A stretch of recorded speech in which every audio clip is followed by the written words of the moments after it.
I'm glad you brought up the play calling thing because it seems like Kevin Patullo is in the eye of the storm now of a lot of us as Eagles fans and critics or what have you.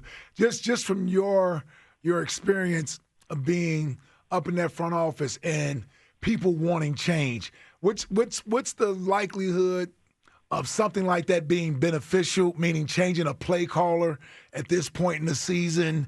Like, what's the likelihood of something like that being being beneficial? And do you think that's something that would help the Eagles out, or do you sort of stay status quo and try to work your way through this thing?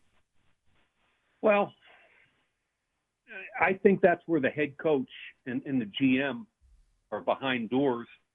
And, Nick got the job coming from Indy as the OC. Mm-hmm.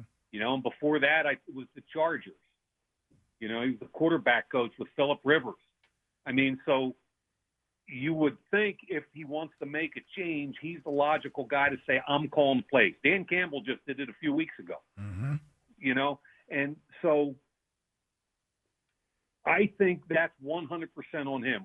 And that's his – when I say on him, I mean that's his decision to make. Right. And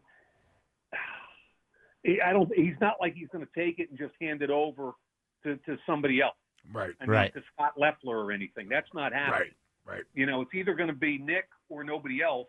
And to this point, he doesn't think it makes any sense. So in all honesty, what I said a minute ago, I believe in, and that is it really is hard to call plays if you can't block the other front.